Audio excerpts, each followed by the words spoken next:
Welcome back to the Football Tragics. Campo's given himself the title of Mr. Reliable, and he's not on the next podcast. So we are joined by the original Mr. Reliable, Morty. How are you doing? The one and true Mr. Reliable. Yeah, I'm good. Good to be back. I think I'm going to start calling myself Mr. Reliable, and I might not be on the next podcast, but I'm not sure where Aaron is. He's been a bit MIA. Chelsea's form's been a bit down. Are they going hand in hand? We're not too sure, but we're here. We'll take care of it. We'll start with TFT around the grounds. Obviously, you weren't here the last podcast, Morty. No. We'll start with the Champions League. Take your bias out of it. You can say Liverpool. I know you're going to say Liverpool, but who are your threats in this competition? Who do you think has a chance of taking this out? Well, obviously, the big dogs as usual. You've got Bayern, you've got Man City, you've got Madrid, Real Madrid. That is Atletico. Nothing, shambles. And obviously Liverpool, Man City, maybe not, and PSG, I guess. It's a hard sell. It's I think more accurately, the draw's in about 8 hours or 6 hours or something. I think once we see kind of who gets knocked out and who's playing who the next round, then you can kind of get them on the run. So, if I think Liverpool can draw PSG, if we take on PSG and get past that, then you kind of take that in your stride and go on a run, and vice versa. Is there ever a time where PSG and United are in the round of 16 and play each other? Like, is there any real threat that anyone else is going to pull PSG? That Ronaldo, Messi, they're going to go at it. Maybe it's a bit early, maybe it's not, but it would not shock me if that was a draw. It came out in that 8-9 hours time. Possibly, considering the amount of English teams that are still there, there's a lot of. Well, obviously, there's only Chelsea drawing in Group 2, so yeah, it is a bit interesting in that pot too. But we'll move on to. We're getting closer to Campo, but we'll move on to the second tier. We're going to go to the Europa League. Obviously, Barcelona, Dortmund, Napoli are still in it. West Ham are still in it. Who do you see taking this one out? Who's your favourite? It's a hard sell. I mean, on their day, Barca can turn it around and maybe continue on. However, I've seen their apparent transfer list for summer, and Ter Stegen, De Jong, they're all up there. Depay's gone down with a hamstring injury. They're in some strife over there, so that'll be interesting to see. I think Dortmund probably will turn around. I think they had a lot of injuries through the group stages. Players coming back into that squad, I think they'll be out there for Europa. They don't really have that much top tier competition. They've kind of got teams that can perform on their day, but I think Dortmund probably the most, maybe consistent. I wouldn't say consistent, but the biggest threat in that, I guess. Well, I'm sticking to my Italian heritage. I throw Napoli in the mix. I think they're going to have enough to take it out. They're slipping a bit in the league. Who knows what's happening there, but they're continually doing it in Europe. They're doing enough to survive. I'm going to go Napoli, but it would not surprise me if Haaland goes hard out and tries to win his first major trophy. So that's going to be an interesting one. Now, Morty, I'm not sure if you know, I'm not sure if the listeners know. There is another league. There is another league here. It's called the Conference League. Let's just start. We'll start with Tottenham. Give me your thoughts on this Tottenham COVID. The game's not getting replayed. They might be out. Like, surely, if they're going out and they're going to use this COVID BS, we had COVID, we couldn't play a game, but you're in the Conference League. It's an absolute farce. I mean, Tottenham should have played the first two games, won those two, and they'd be up. Like, they made an absolute meal of this thing. And look at them. It's not even like they concentrated on the league. They were just been in shambles. And it's an amazing. This is probably one of the biggest fall from great. Like, we all talk about Barca dropping the Europa. Like, Tottenham Champions League finalists being knocked out of the Conference League. They'll forever be like. I think I worked out the other day. Harry Kane's net worth is worth more than Vitesse and the other team put together. Just Harry Kane alone. He could buy the two clubs. It doesn't shock me. Obviously, it's a bit of an embarrassment from Spurs. I mean, it's not all gloom and doom. I mean, Campo did bring up a good point. They are, I think, 5 points off that top four with 2 games in hand now. So they could push for that. But I also have Campo from about 6 weeks ago saying that this is a title that they can win. So it's definitely an interesting one. I can't say I give too much care to the Conference League, but it is there. Leicester has dropped down to there. So your mate Brandon Rodgers will be competing in there. He had a good quote saying he doesn't even know what the tournament is. So let's see how much Leicester care. But yeah, it'll be interesting. I hope Leicester wins it. I think it'll be good, but we'll obviously have to wait and see. Going back to Tottenham's COVID, all these games in hand, we've seen, previously the other COVID-affected seasons, obviously, the likes of, Aston Villa suffered when they had all these games delayed. They had to play backup. They were backing up after each other. We've seen Tottenham's depth; it ain't there, and even their star team isn't scoring. So they're in a bit of a pickle, and nothing more I would love to see. All right. Well, we'll move on to what everyone's here for. We're here for the Premier League. We're going to kick it off with Brentford 2, Watford 1. Give us your thoughts on the game, Morty. This game could have been played in the last 10 minutes of this thing. They just played for 10 minutes and they would have been right. Brentford just they're doing whatever they had to do to win this in front of their home fans. So I'll give it to them. Obviously, Tony had COVID. He wasn't playing. So they had some things. And basically, the start of the penalty-a-thon for this week. 96-minute penalty. I said it on Twitter, and obviously we'll get into it. There's a few penalties to come. I said I watched the overnight goals Sunday morning, and I felt like I was watching a penalty shootout. 6 minutes was just penalties, and there was maybe 1 or 2 goals. So there was a lot of penalties. We will try and break down which ones we thought were penalties, which ones were questionable.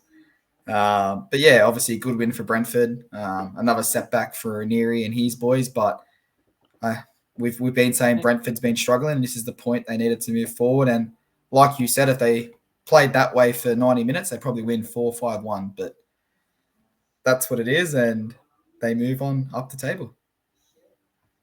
It's the way for them.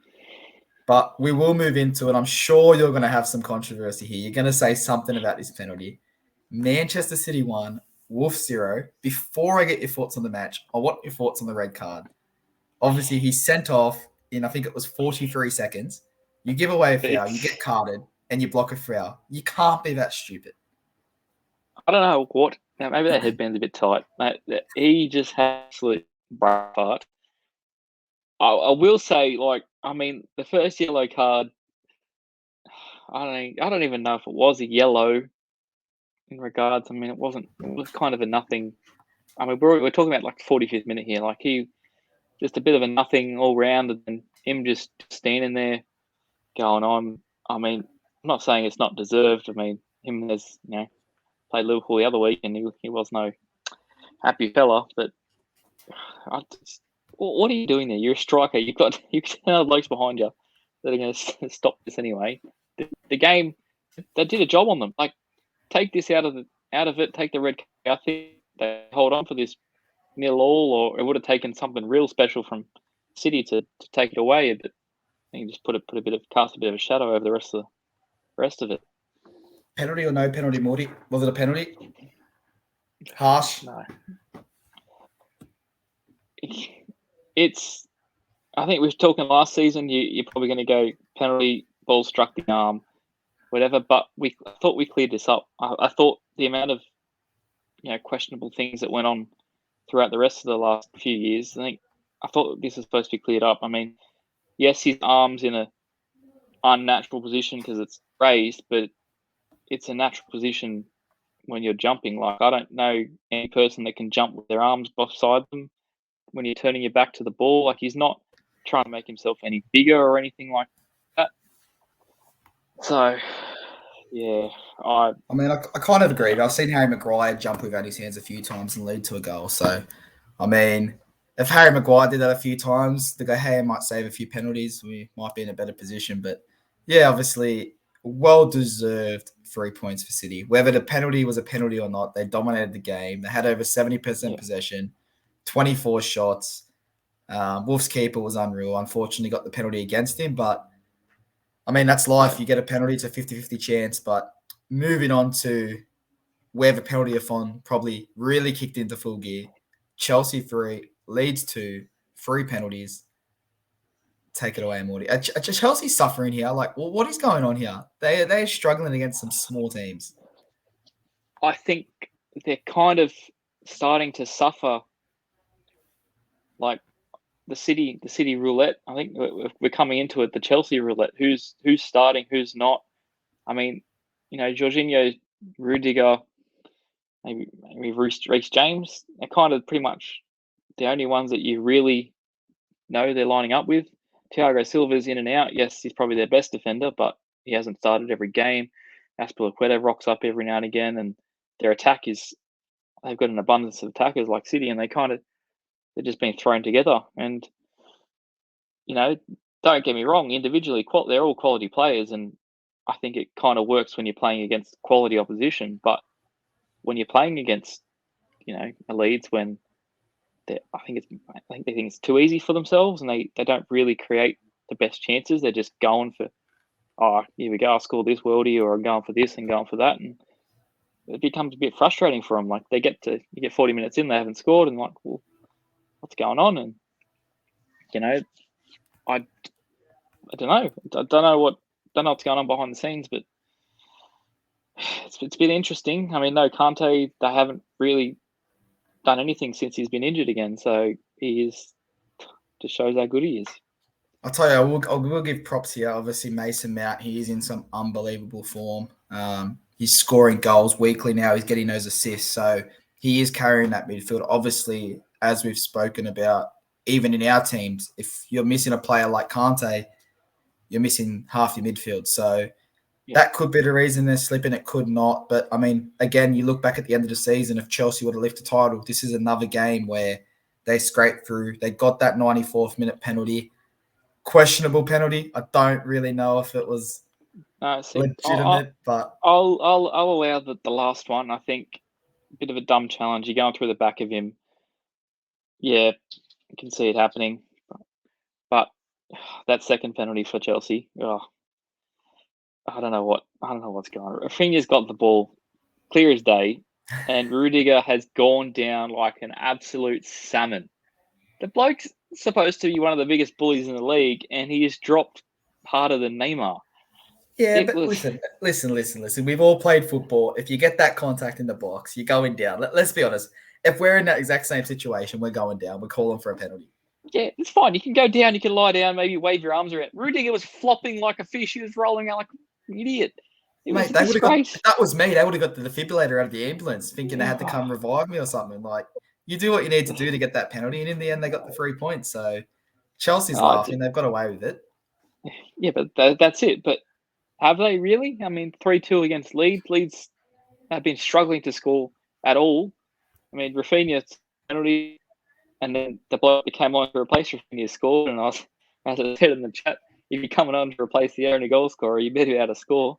Luckily, he did. But yeah, I think you know what, you got to do what you got to do to get 3 points. But if they're taking this form back up against some big squads, they're out of it. You know what? Leeds are in the mud. It's a good day. They're only 5 points clear of relegation. So I'm going to take that result. We're going to move on to your boys. Now, I want a truthful question here. Penalty, no penalty. Liverpool 1, Aston Villa 0. Did Salah start the contact?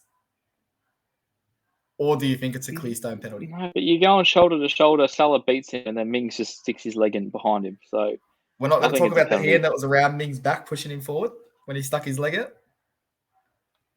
Then I'll just throw up about 40 other chances this game where we could have had penalties. I mean, the refereeing was questionable to say the least this game. I think both sides were getting some rough things. I mean, everyone's going to throw up the Alisson on Danny Ings. Everyone forgets that Danny Ings just pushed Matip about 10 metres before that. So we'll let that be. I think it kind of evened itself out, that whole possession of play. But Liverpool, we're all over him. Stevie G, as much as I hate to say it, he came here.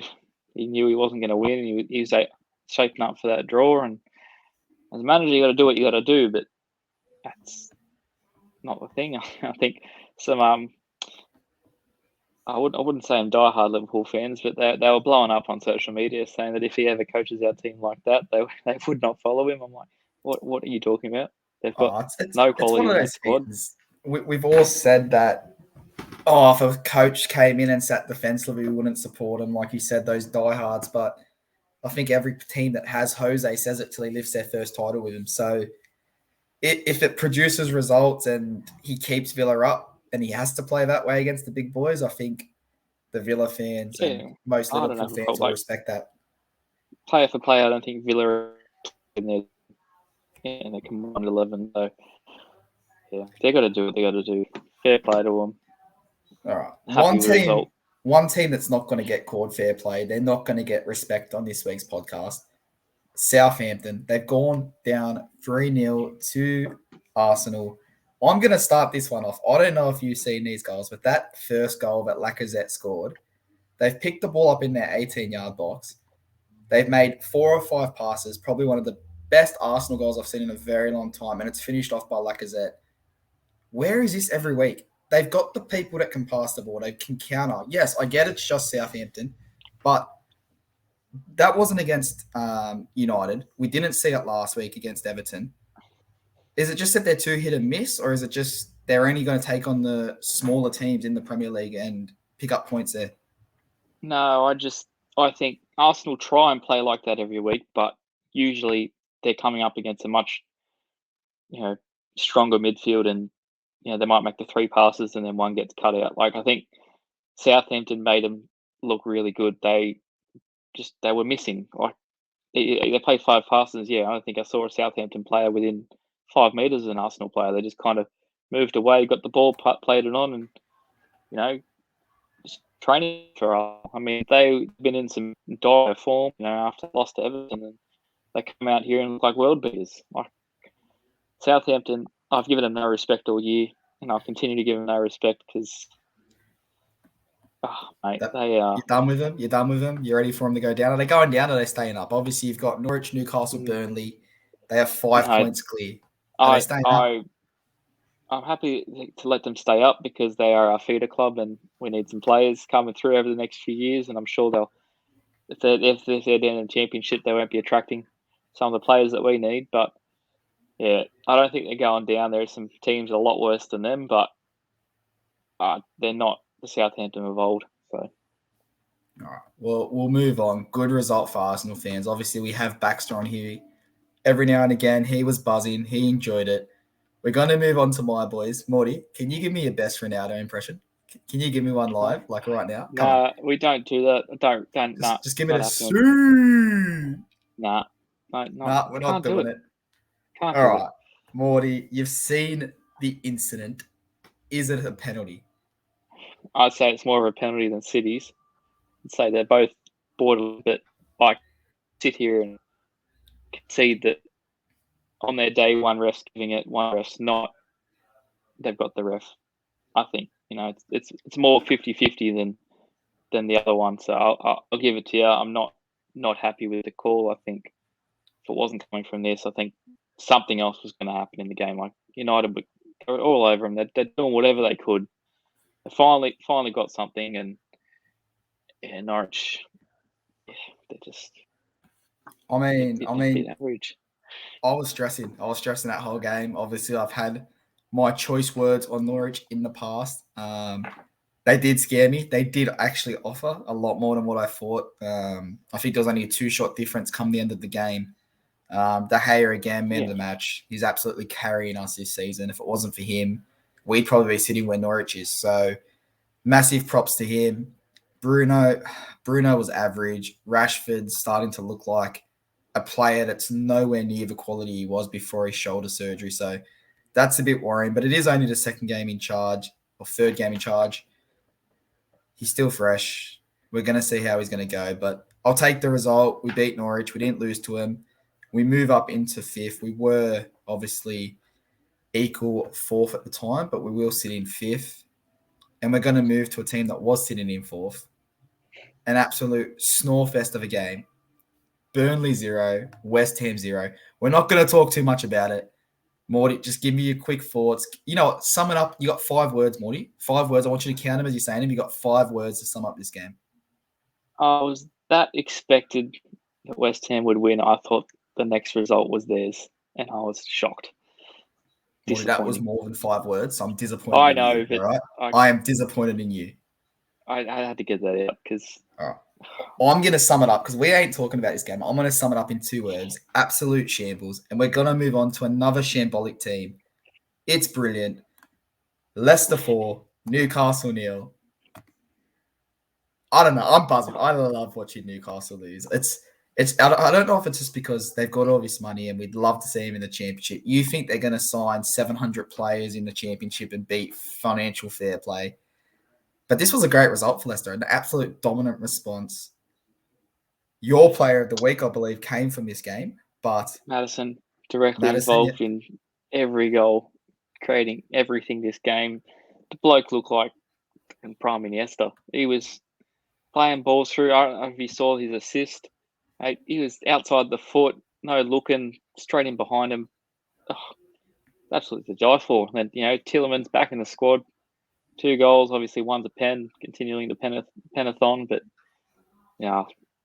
they couldn't put a foot wrong this game, and bit of a love-hate relationship with Leicester. They should do it. That's why I expect so much from them. But you know what my favourite part of this game is? Leicester had 5 shots on target. That's my favourite part of this game, and they put 4 of them away. And you've got Newcastle popping 12 shots off and 3 on target. Can't find the back of the net to save them lives. They're sitting second last. It's kind of more just they're just having it for the sake of it. They couldn't do anything else, so they're having the shot. Whereas Leicester, I know they can do it, so they're making sure that shot counts. And I think that's kind of where the difference fell this game. Yeah, well, obviously they are sitting second last. They're only 3 points away from safety. Could be 4 points if Burnley somehow beat Tottenham when they do play that catch-up.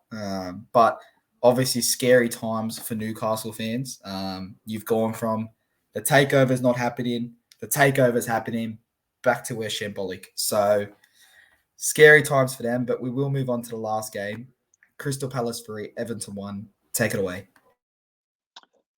Now, Masterclass. Vieira ball back in full swing. I think they've kind of bounced back from their last few average performances, and kind of Gallagher. Hey, that goal, freak, absolute freak, and Everton in the mud. I think nothing more that I love to see as a Liverpool fan. So.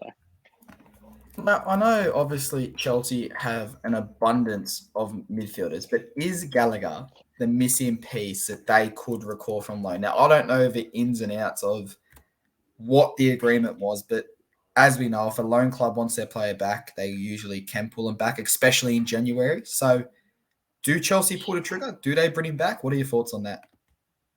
I don't see. I think it would benefit the club and their performances, but it'd be very detrimental to the other talent they've got at the club. And I think there's already been whispers that Mount isn't happy there. He's not, he wants a starting role week in, week out, and I think he deserves it, but he still isn't going to get it with that sort of thing. And I think, maybe they do recall him, and maybe they want to keep Gallagher over a few other ones, but it's a luxury of attacking choices. But I think if Chelsea don't kind of work out who they really want and who they're gonna have there, they're gonna start losing some players to wanting some regular first team football. Yeah, I mean, obviously they've got that abundance.